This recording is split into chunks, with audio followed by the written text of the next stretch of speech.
Welcome to the Hotel Moment Podcast, presented by Revinate, the podcast where we talk to leaders in the hospitality industry. If you're looking for trends, perspectives, and stories from leaders in travel and hospitality, you're in the right place.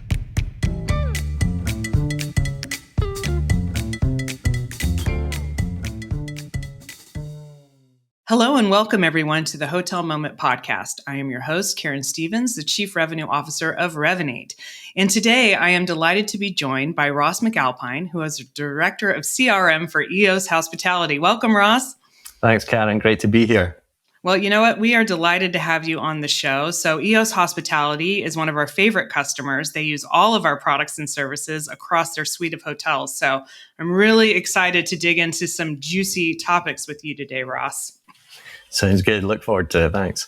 Okay, cool. So, all of our guests get 5 questions before we get going. So excited to jump into our topic today, which is going to be all about digital marketing, first-party data, and all the goods. But first, I'm going to ask you our 5 questions. So first question, when did you start work in the hospitality industry, and do you remember your first day on the job? Yeah, so my first hospitality marketing role was actually with Hilton. They have an office based in Glasgow in Scotland, where I'm from originally. So I'd had a few marketing positions in other industries prior to that.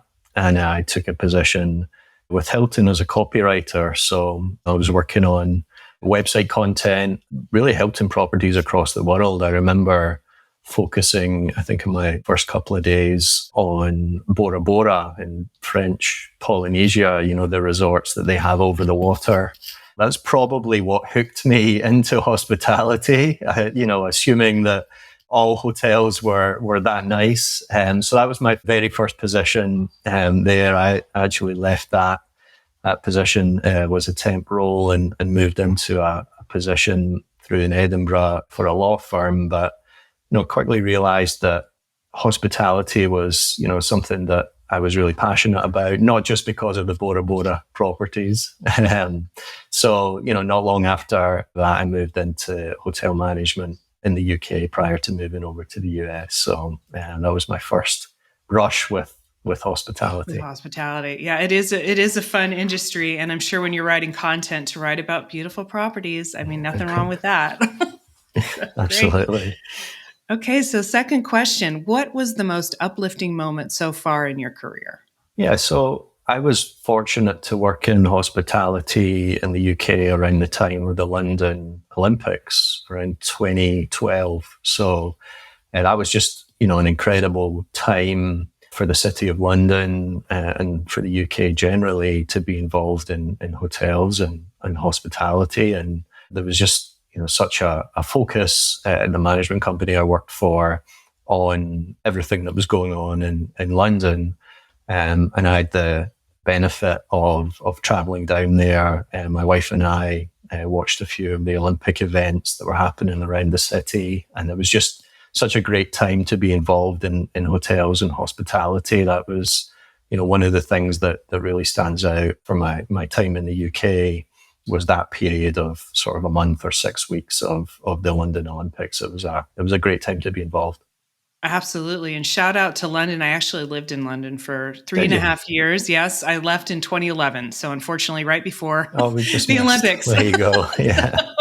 But great town and definitely kept in touch with all my friends who were there during that time. What a great time to be there. So next question. So this is more of a personal question. What is the most striking experience so far for you personally in terms of a holiday or stay or a food experience that really comes to mind? I think the most impactful experience, I've had is doing the time-honored tradition of backpacking through Thailand and Australia and New Zealand.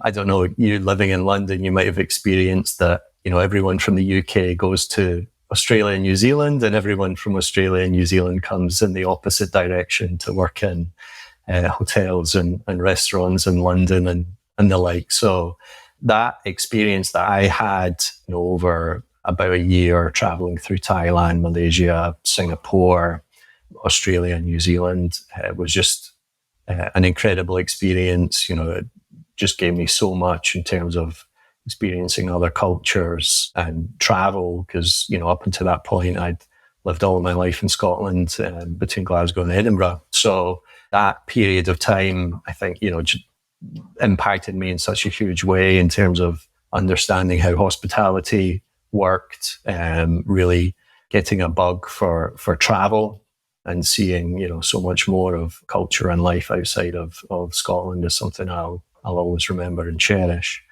And there was, one specific moment in Thailand. I was sort of traveling through Thailand, about to go into Malaysia, and I was in southern Thailand at this very tiny little family-owned hotel. And this was, just to age myself a little bit, this was in the days of the Lonely Planet guidebook. This was not quite pre-internet, but certainly pre-hotel website days. So I picked this, from the book, arrived there, and this family, insisted I stay for dinner. They cooked this wonderful Thai meal. I ate with the husband and the wife and the young kids there and then. They made everything from scratch. It was incredible. And then they insisted that they give me a ride by scooter the next day to the bus to catch into Malaysia to continue my travels from there. So that experience of true hospitality has always stuck with me as well, as really humbling and a great memory I have from that year. I love that. And probably the ride on the scooter was equally a great adventure. If you've ever been in traffic in Southeast Asia on the Indeed. scooter. With a huge backpack on, I'm quite tall. I'm 6'4", so 6'4" Scottish man with a giant backpack on a tiny scooter was probably a sight to behold. But that's great memory. And how long was that trip? Just curious, the whole thing, the whole tour. It was just over a year. Fantastic. All in. So I moved around. Most of my time was in New Zealand and Australia, and traveled around there and had some fun jobs along the way as well. You'll never forget it. Kids, take a gap year. That's what I have to Absolutely. say about that. Do it. You'll never forget it. It's amazing. Fantastic. Although as a parent, I think I would be a nervous wreck if I recommended that to my children. But yes, I would agree otherwise. Still recommend it, right? Okay, cool. All right. So 4th question. Have you met any celebrities while working in hospitality? So I should probably admit that my hospitality career hasn't been in so much in the trenches as maybe some of your other guests. I've been on the agency side, technology side, and also on the hotel management side. I did meet Gerard Butler when he was in Scotland, the actor, the Scottish actor. He was another tall Scottish dude. He's actually not as tall as you would think. Okay. There's some Hollywood magic that goes into how he presents himself, much like Tom Cruise, I think. But I did meet him, and although he's very muscly, he is not as tall as you might think. But interesting. That is probably my best brush with Hollywood's A-list. There you go. Okay. And the last question for you. Who are the women at work you have been most inspired by? Yeah, I really love this question. My former boss at the first hotel management company that I worked for in the UK was responsible for bringing me into hotel management, first of all. And she's the most organized manager and leader I've ever met. And I continue, some 12, 13 years on to have retained some of her tips and tricks as far as how you stay organized when you've got, a bunch of different conflicting deadlines, priorities. And she was just so efficient with her time. And she built an incredible team at that management company across all of the different disciplines of marketing and e-commerce. And she was also responsible for saying yes to a US sabbatical for 3 months, which is going on 11 years now. So she, I have a lot to thank her for many ways, but including the fact that I had that chance to come to the US for a short term and then essentially never left. So so her her organizational skills and the way she built a team are things that I've taken into my career and my leadership roles that I've had in the past as well. So I think about that period of time a lot. And what's her name? It's Yvonne, who's still working in hotel management in Glasgow. So I will. Awesome. I'll need to send her this recording. She's probably There you unaware go. of all of the things that she did to impact my passion for this industry. That's great. Well, shout out to Yvonne. All right. So switching gears, let's talk about passion. So you've spent passion with your job anyway, right? You spent over a decade in marketing, and you've done so much working both on the agency side and now with EOS Hospitality. So I have to ask you, what is it about marketing that gets you out of bed in the morning and makes you excited to be working in this particular part of the industry? Yes, it's such a dynamic, changing area of hospitality. Year on year, even sometimes month to month. Things are always changing, the way that you do things, the things that you need to pay attention to. And, I found it so interesting over the years how our focus areas have changed. How focused we've been on various aspects has changed over time. And there's never a dull moment. So, the focus at the moment for us is a lot on first party data, guest data, database, owned assets as opposed to paid media. And, those things are always really interesting, and it keeps you on your toes because there's always something to dive deeper into and understand, is this the next big thing? Should we be focused on this as a management company, as an e-commerce team as well? Yeah, so that you mentioned something there about first party data and how marketing changes. And I think one of the biggest shifts that we've seen that we're kind of still in the middle of here is the shift away from third party data, and cookies into first party data. So can you talk a little bit about how hoteliers should think about collecting that first party data? If you don't have the access to the cookies and the rest anymore, how should they think about collecting that, and where are they limiting themselves if they're not looking at that properly? We have a big focus at EOS Hospitality on maximizing the use of first-party data. So first-party data being data you have collected as a hotel or as a hotel group, and that you have specific, permission to market to those guests. So big focus for my role as director of CRM for EOS is to understand all of the points at which we are connecting data or the points at which we're collecting data. And then how do we feed that into a central system? And obviously that's where Revinate comes in as our central system, as our CRM platform. And then how can we build up the best picture of our guests as possible? Where are their preferences? Where are they coming from? What do they like to book? How can we layer on experience levels onto their booking? And, what's the journey of that guest from the moment that they start on our website through to the booking, through to the arrival sequence, and obviously into post-stay, and how do we encourage that one stay to become two and many stays? So a big focus for me is, what are the data platforms that we're using to collect data, and how do we get that into Revinate? How do we build up the best picture of an ideal guest? And then how do we take that picture and find others just like them? Okay, excellent. So you talked about getting the picture of a guest together and effectively using segmentation then to drive.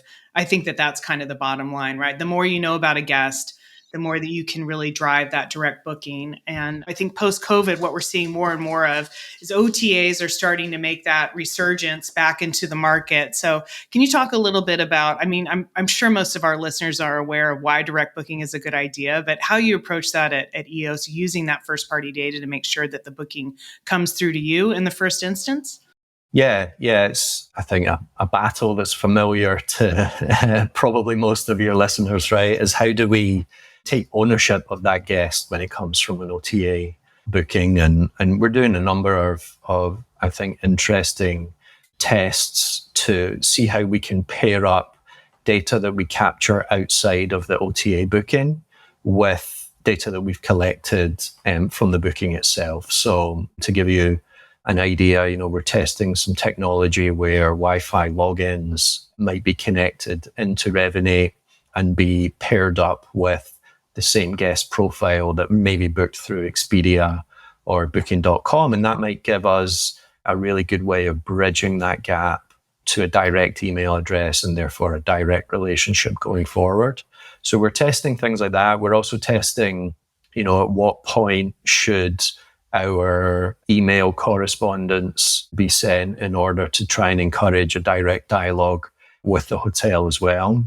I think, the last few years, certainly for EOS, we've had huge growth as a relatively young hotel management company. We've had huge growth year on year. And I think we're starting to see a little bit of an economic slowdown, a little bit of the travel, revenge travel and the travel boom of the last couple of years slowing slightly, at least in certain markets.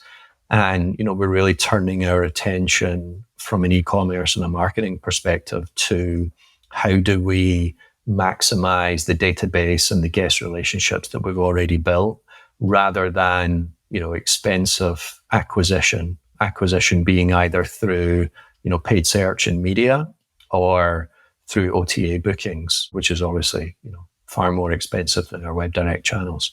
That's great. Another thing, just kind of speaking about using your guest database and lookalike travelers, I read an article where you talked about user-generated content, which I thought was really interesting. So the idea that your guests are amplifying your brand values. So can you talk a little bit about how you think about user-generated content and how hoteliers should be thinking about it to maximize loyalty and new bookings?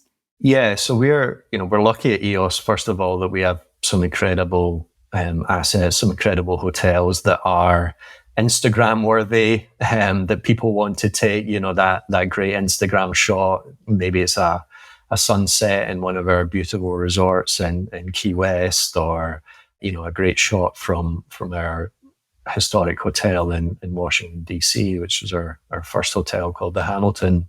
So, it begins with, do you have areas within the hotel or resort that people are likely to want to capture moments and memories? And then, how do we make that visible to other guests? I really believe that the user-generated content that we get from those type of moments from real guests is far more of a purchase sort of confidence in making a purchase for other guests than stock images or images of your hotel that appear empty or quiet. And I think that was even more the case with the pandemic, where guests were concerned about the hotels that they were choosing. Is it safe? What's the experience of other guests? I want to know that before I travel. And user-generated content, I think, is a great way just to show potential guests exactly what the experience is through the lens of people that are already there. So we make space available within our website in various ways to showcase that user-generated content. We've also started to use that same content within our email marketing programs through Revinate as well. And again, I just think it's been proven to be more trustworthy as people are making purchase decisions. And it's become, I think, Instagram especially, and probably more recently now TikTok, have become shopping and browsing platforms in their own right. And I think if you can amplify some of that on your website, you increase the trust signals and you demonstrate the experience far better than you can with just standard images or standard video and that sort of thing. 100%. I agree with you 100%. I think if hoteliers aren't leveraging that channel, it's a bit crazy. It's great to see that you're out in front of that, because I think it does lend authenticity. When people are looking, maybe they're looking for inspiration. They know they need a break, and then they start to see some of those images, and it really just inspires them to make that booking. So that's exciting. Okay, so my last question for you, where do you see digital marketing evolving over the next year or so? You mentioned that starting to see some softness, maybe revenge travel. I think people will always travel, but I think the high ADRs and the things that we were seeing maybe last summer starting to soften a bit. So what are you seeing for the future of digital marketing and hospitality, to the new trends coming down the line? Yeah, I think on the travel side, first of all, we're seeing some great numbers. I think Deloitte came out with a travel survey recently that said, Americans are traveling. I think 50% of Americans plan to travel this summer. I think booking intention for hotels is up year over year and way above private rentals, which I think is interesting as well. And I think that talks about the experience that people are looking for. And part of that study showed that 1 in 5 people are taking summer trips to make up for getaways that they lost during the pandemic. So I think that revenge travel has lessened a little bit, but I think it's been replaced by a more likelihood to travel. Part of that study showed that people are taking slightly shorter marquee trips. So that trip that might be, multiple nights in a resort type location, but are taking more trips. So slightly shorter marquee trip, but more trips overall.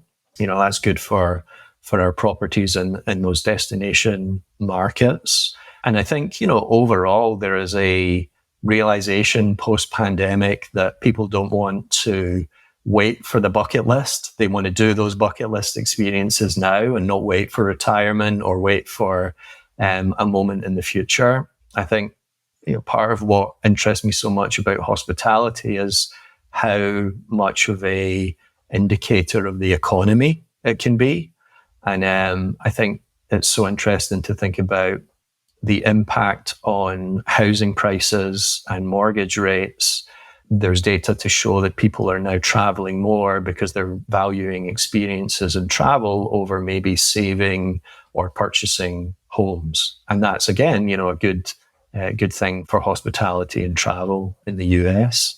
And I think, there's also a lot of debate as to whether the notion of the drive market or, those road trip, whether or not those will lessen now that people are flying more. I think it could go either way, personally. I think, flights are still relatively expensive and gas prices have come down a little bit. That might make people more prone to travel by car rather than by flights, especially if flights prices go up over the summer. I think there's a lot of likelihood that people might stay domestically rather than having that expensive trip internationally. And again, that's good for us at EOS. We have a number of outdoor hospitality properties, campgrounds, luxury, yurts and those type of products that people are still valuing the outdoors. I think on the marketing side, we're probably, like a lot of your listeners, all experimenting with ChatGPT at the moment. We're looking at how that can create some efficiencies for us in marketing and e-commerce, particularly around content and copywriting. Can we get to market and campaigns faster by using ChatGPT? And we've got some interesting experiments and tests as to how we can plug ChatGPT into our websites and supercharge things like our live chat or chatbots on the website.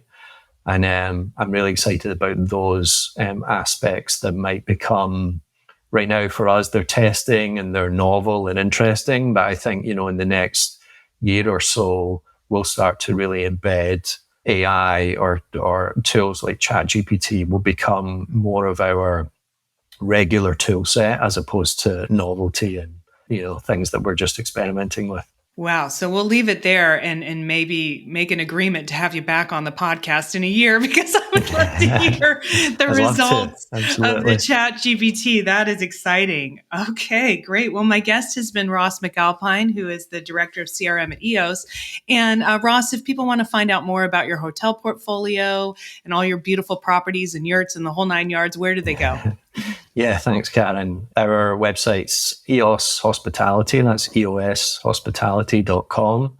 And you can find out all about our management company and obviously our portfolio of hotels, resorts, and campgrounds there. Awesome. Thank you, Ross. It's been a pleasure. Really appreciate it. Thanks, Karen. Great to talk to you.